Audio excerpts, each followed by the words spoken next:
అంటే ప్రయత్నాలు చేయక కాదండి, చెయ్యాలి. ఇప్పుడు చేస్తున్న వాళ్ళందరూ తప్పని కాదు. మనం ఏంటంటే అండి, ఖాళీగా ఇంట్లో కూర్చొని అవకాశం ఎప్పుడు వస్తుందని చూస్తే అవ్వదండి. నాకు it took 25 long years for me to come to this point. అంటే ఎందుకు అంత టైం పట్టింది? ఎర్రబస్ దిగే అక్కడక్కడ తిరుగుతూ కూర్చున్నానా? కాదే. కాదు కదా. యాక్టర్గా బిజీగా ఉన్నా. ఎప్పుడు రైటింగ్ స్టార్ట్ చేసి అప్పటి నుంచి బిజీ అయిపోయా. టీవీ సీరియల్స్లో చాలా డైరెక్ట్ చేశా. చాలా మంది తెలియదు కాబట్టి పేరు వస్తుండేది.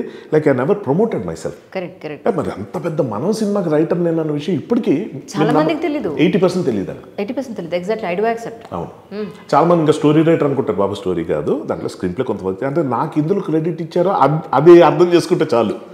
So as a dialogue writer the most complicated script ever. దానికి చాలామంది రైటర్లు ట్రై చేసిన తర్వాత విక్రమ్ మరే నువ్వు వచ్చి కూర్చో అని అనగానే వెళ్ళి కూర్చొని దాన్ని సింప్లిఫై చేసి కామన్ ఆడియన్స్కి అర్థమయ్యేలాగా ఒక కాంప్లికేటెడ్ కథ చెప్పాలి. ఎలా చెప్పాలి? అందుకే కథగా మనం ఎవరికైనా చెప్పండి, మీ మిమ్మల్ని అంటున్నా, మనం ఇంకొకసారి వాళ్ళు చూసేసి ఆ సినిమా చూడని వాళ్ళకి మీరు చెప్పడానికి ట్రై చేయండి. అవ్వదు. అది మంచి స్క్రిప్ట్. అంటే స్క్రిప్ట్ దశలో మనకు నచ్చేసింది, అర్థమైపోయింది, 10 నిమిషాలు వినేసాం, గంటలో చెప్పు కాదు. నువ్వు ఎంత అనుకుంటున్నా అంత ఓపుకుంటే విన్న తర్వాత కొంతే నచ్చుద్ది, అది కూడా చెప్తున్నా. ఆ తర్వాత ఏమండి, స్క్రిప్ట్ వినగానే నచ్చేస్తే యాక్టర్స్ ఎందుకు, సెట్లు ఎందుకు, కెమెరా ఎందుకు, బడ్జెట్లు ఎందుకు, లొకేషన్లు ఎందుకు? చిన్న ఎలాగే చెప్పేసుకోవచ్చు, లేదా బుక్ రాసి రిలీజ్ చేయొచ్చు. అది కాదు కదా. సో బుక్ రాయడానికి మంచి కథ కావాలి, కానీ సినిమా తీయడానికి చాలా కావాలి. నిజం. కానీ రావడమే అసలు డ్యూయల్ రోల్ అంటేనే చాలా పెద్ద పని. చాలా ప్లాన్ కావాలి, దానికోసం ప్లాన్డ్గా ఉండాలి. అలాంటిది 3 roles ఇన్ ఏ పర్సన్ అంటే చాలా రిస్కే. కరెక్ట్. సో ఎలా ఒప్పించారు యాక్చువల్లీ? అంటే 3 different roles ఒకే పర్సన్ చేయడం అంటే అది ఒప్పించడం అనే కన్నా వాళ్ళు చేయడానికి రెడీగా ఉన్న వాళ్ళతో నేను ట్రావెల్ అయ్యానండి. Right. Say for example Rammohan గారు ఈ కథ విని సునీల్ గారి దగ్గర తీసుకెళ్లారు. సునీల్ గారు విన్న తర్వాత ఒకటి చెప్పారు, హర్ష బడ్జెట్ గురించి మర్చిపో. నాట్ దట్ నాకు ఏదో డబ్బులు ఎక్కువైపోయి ఇష్టం వచ్చిన కరెక్ట్ ఖర్చు పెట్టు, అది నేను చూసుకుంటా. నీకు ఏం కావాలో అని చెప్పి నేను చేస్తాను, కానీ నాకు హిట్ కావాలి. ఎందుకంటే మహేష్ బాబుకి ఆన్సర్ చెప్పుకోవాలి. సో వాళ్ళిద్దరు పార్ట్నర్స్ కదా ఏబీలో అట్లా.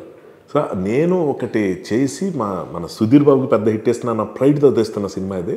And I'm only confident about your writing skills, direction బాగా చేసుకో, ఇక ఏం కావాలి దాని కాదు అని ఎంకరేజ్మెంట్ ఇచ్చే ప్రొడ్యూసర్ దొరికినప్పుడు, హీరో ఆల్రెడీ నువ్వేం చెప్పినా నేను చేస్తా అంటే కథగా అని చెప్పినప్పుడు ఇంకెంతకన్నా కంప్లైంట్స్ మనం ట్రిపుల్ రోల్ రాయటం కష్టం. స్క్రిప్ట్ రాసినప్పుడు జుట్టు పీక్కున్నా, నాకు ఐడియాలు రాకదు, ఏదో తినేసి ఎందుకు అయ్యింది. ఇది కంప్లైంట్లు చెప్పకూడదు. టైం పట్టిందే లేదు ఎవరు అడగరండి. ఇప్పుడు చాలా పెద్ద పెద్ద డైరెక్టర్స్ దగ్గర ఒక మాట ఉంది, పేరు చెప్పొచ్చు, ఇది తప్పలేదు. రాజమౌళి గారు చాలా ఎక్కువ షూట్ చేస్తారని, నచ్చకపోతే మళ్ళీ చేస్తారని. అది తప్పు ఎందుకు అవుతుంది? ప్రాపర్ అవుట్పుట్ కోసం తప్పదు కదా, కష్టం. అల్టిమేట్లీ నచ్చే సినిమా తీయాలని చూడండి, నచ్చేదాకా సినిమా తీస్తాడు. అది పాయింట్. అది కదా ఆయన దగ్గర నేర్చుకోవాలి మనం. ఆయనకి అంత బడ్జెట్లు ఉన్నాయి, ఆయన స్టార్లు పెట్టి తీస్తా, నువ్వు చెయ్యి, ఎంతమంది చేయలేదు. ట్రూ. సో మనతో చేయాలి అనుకున్న వాళ్ళు ఉన్నప్పుడు మన కంప్లైంట్స్ ఉండకూడదు కూడా. ఎటువంటి ఉన్నా కూడా చెప్పకూడదు, చేసేటవే. ఇందులో 3 charactersలో ఒక ఆయనైతే సుధీర్ బాబు గారు యాస్టిస్గా ఉంటారు. రెండో క్యారెక్టర్లో కొంచెం బిగ్గు కలర్తో కొంచెం మేనేజ్ చేయొచ్చు. బట్ ఇంకో క్యారెక్టర్ ఉంది బాగా కొంచెం లావుగా. ఇది ఎలా మేనేజ్ చేశారు? కష్టమేనండి. యాక్చువల్గా ఒక స్టేజ్లో మనకి ఉన్న టెక్నీషియన్స్ కానీ, మనకున్న వెసులుబాట్లు కానీ మనకి చాలా లిమిటెడ్. సో బాగా వస్తుందా లేదా అన్నది ఒక డౌటు. మేకప్ వేసి చూసుకుంటాం, బాగానే ఉంది. కానీ రోజు అలా వస్తుందా లేదా ఇంకో డౌట్. రాకపోతే ఏం చేయాలన్నది ఇంకో డౌట్. ఇన్నున్నాయి. సగం సముద్రంలోకి వెళ్ళిపోయిన తర్వాత ఇప్పుడు వెనక్కి వెళ్ళాలా ముందుకు వెళ్ళాలా ఆలోచించలేం కదా. సో ఏం చేయాలని కొంచెం ఆలోచించడం మాత్రం జరిగింది. దానికి 4.5 hours పర్ డే మేకప్కి కూర్చోవాలి. అంటే పొద్దున్న 2 గంటలకు 3 గంటలకు అలా లేచి 4కి అతను పనులను చేసుకొని కూర్చుంటే ఒక 8కి 8:30కి అయితే గొప్ప. ఫ్రాంక్లీ స్పీకింగ్ చాలా కష్టపడి చేశాడండి రోషన్. అతను ఎక్స్పర్ట్ ఆయన అందులో, ఈజ్ అ టెక్నీషియన్ ప్రాస్థెటిక్స్కి.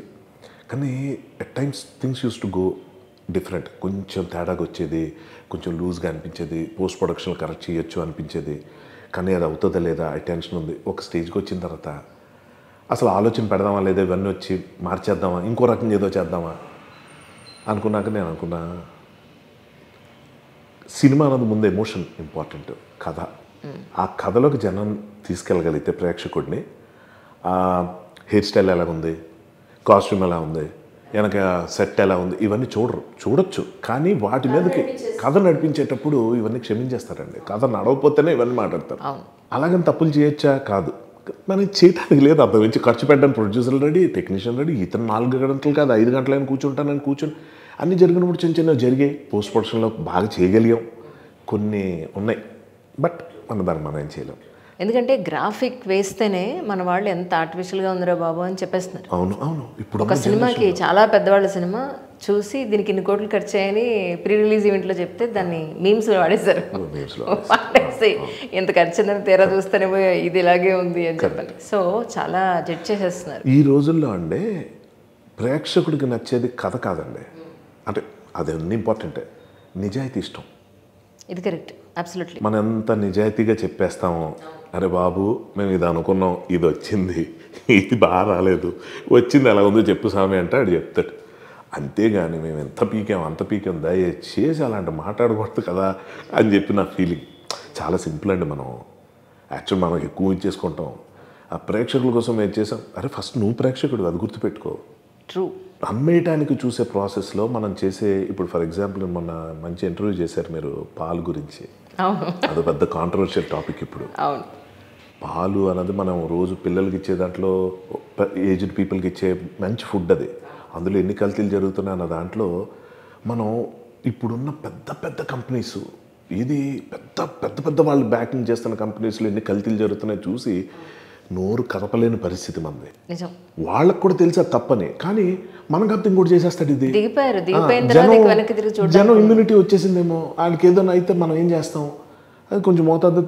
సిగరెట్లు తయారు చేసేవాడు అదే అనేసుకొని, పాల్లో కల్తీ చేసేవాడు అదే అనేసుకొని, లిక్కరు, ఫుడ్ కెమికల్స్ వాడుతూ ఇవన్నీ పండిస్తున్న వాళ్ళు అదే చేసి, సినిమా వాళ్ళు అదే చేసి, ఎంతవరకు జనాన్ని మోసం చేసేసి మనం బాగుపడిపోవాలి. ఇప్పుడు ఇంతకాలం నేను ఆగిన తర్వాత నేను నిజాయితీగా ఒక సినిమా చెప్పగలను, ఓ మంచి కథ చెప్పగలను అన్న దానికోసం ఆగినప్పుడు నాకు వచ్చిన అవకాశం సద్వినియోగపరచుకోవాలి. కానీ మేకప్లు చేయడానికి ఎంత టైం ఎవరికి కావాలి? మా హీరో జిమ్ చేసి 6 ప్యాక్ మంచినీళ్ళు కూడా ఎవరికి కావాలి? ఇప్పుడు సల్మాన్ ఖాన్ షర్ట్ ఇప్పితే గోల్ చేస్తారండి జనం, బోర్ కొట్టేసింది. ఎంతకాలం రా? హృతిక్ రోషన్ కన్నా 6 ప్యాక్ ఎవరికి ఉంది? ఇక్కడ పాయింట్ ఏంటంటే మన సినిమాలో మామా మసీదులో 6 ప్యాక్ ఉంది. మరి ఇన్ని చెప్పినోడు 6 ప్యాక్ ఎందుకు పెట్టుంటా? అబ్జెక్ట్ చేయమనండి, చూసే ప్రేక్షకుడు నన్ను తిట్టమనండి. ఓపెన్గా చెప్తున్నారు. Reason important. It's not what you say, it is how you say and why you say. అంతే తప్ప మనం ఏదో చెప్పేసి ఇది నమ్ము అంటే ఆ రోజులు పోయినాయి. కరెక్ట్. ట్రెమెండస్గా days has changed a lot. ఇప్పుడు మనం గుర్తించకపోతే అండి, ఇప్పుడు మంచి అగ్రహారానికి వెళ్ళాం, చికెన్ బిర్యానీ అద్భుతంగా చేసాం, ఏం లాభం? తినేవాడు బట్టి కదా. ఆకలితో మనం ఆడిపోతూ చచ్చిపోతాను ఇంకో నిమిషాలు అంటే, ఉండరా మంచి పులిహార వండుతానంటే వాడికి ఆ గంజి నీళ్ళు పోసాయి, ఇంత అన్నం పెట్టే, మొన్నటిదే కావచ్చు కొంచెం వాసన వస్తూ ఉండొచ్చు, అవే ఆకలి విచారణతో బతికేస్తాడు, అది వేసుకున్నాడు. సో ఆకలి మీద ఉన్నవాడికి ఏమి ఇవ్వాలి అన్నదే మనకి టార్గెట్ అవ్వాలి తప్ప మా దగ్గర ఎంత ఉంది అంత ఉంది ఎవరికి కావాలి. నేను ఆడియన్స్గా ఉంటానండి. మీరు అన్నట్టు సింగర్ని, యాక్టర్ని, రైటర్ని, డైరెక్టర్ ఎవరికి కావాలి? ఏంటి పెద్ద అందరూ చేసేయచ్చు డబ్బులుంటే అన్నప్పుడు. నా డబ్బులుండి కాదు, ఉన్నోళ్ళు కూడా చేసేయచ్చు అంటున్నా. కానీ ప్రేక్షకుడిగా ఉండటానికి మాత్రం అదొక పెద్ద తపస్సు చేయాలి. మనలో ఉన్న ఇన్నసెన్స్ బతికి ఉండాలి, సున్నితత్వం అలాగే కాపాడుకుంటూ రావాలి. ముదిరిపోయి రాటుదేలిపోయామంటే మాత్రం అమ్మేస్తాం అంతే, ఇవ్వడానికి అమ్మడానికి చాలా తేడా. నిజం. ప్రేక్షకులకి ఒక ఇంపార్టెంట్ పాయింట్ చెప్పాలి అంటే, ఇవన్నీ ఒక ఎత్తు అయితే ఆయన చాలా మంచి సింగర్ కూడా. నేనేమో గుర్తు చేశాను అది, చెప్పండి. లేదు జస్ట్ నేనే ఎలా అన్నా చెప్పాలని అనుకున్నా. Thank you. ప్రేక్షకులు చాలా పరిచయాలు చేయాలి. నేను రైటర్ అని చెప్పాలి, సింగర్ అనే కన్నా సింగింగ్ అంటే ఇంట్రెస్ట్ ఉంది బాగా, దానికోసం వచ్చా ఇక్కడికి. మంచి పాటలు పాడదాం, ఏదో అయిపోదాం, మ్యూజిక్ అంటే ఇష్టం బాగా, మంచి కీబోర్డ్ ప్లేయర్ అవుదాం, ఏదైనా ఏదో ఒక ఇన్స్ట్రుమెంట్లో ఇక్కడ సెటిల్ అయిపోదాం వచ్చా. చాలా అనుకుంటామే లైఫ్ ఇంకోటి ఇస్తుంది. అంటే ఇదేం తక్కువ అసలు, ఇది నేను ఊహించలేని జీవితం అండి. నన్ను ఎవరైనా ఇంకొంచెం ఫిట్గా ఉండొచ్చు కదా, ఇంకొంచెం ఎలా చేయొచ్చు కదా, డాన్సులు చేయొచ్చు కదా, ఫైట్లు. నేను అసలు ఎక్కడ దాకా ఎలా వచ్చాను తెలియదు, ఇవన్నీ చేయటం ఏంటి? నేను ఎలా ఉంటే ఏం వస్తున్నాయి నాకు 2 పూట్ల గడిచిపోతుంది. నేను సినిమాలు చూస్తే టైం పాస్ ఏదైతే అవుతుందో అందులో బతుకుతున్నా, I'm learning, I'm earning, everything is happening in this world, beautiful world అన్నాను. ఇంకా పీకేయాలి, నువ్వు 6 ప్యాక్ చేసేయచ్చు కదా, లేకపోతే నువ్వు ఏ హీరో అయిపోవచ్చు కదా. ఎందుకురా ఈ టెన్షన్, లైఫ్ని ఎంజాయ్ చేయకుండా ఇవన్నీ చేయడం అవసరం లేదు.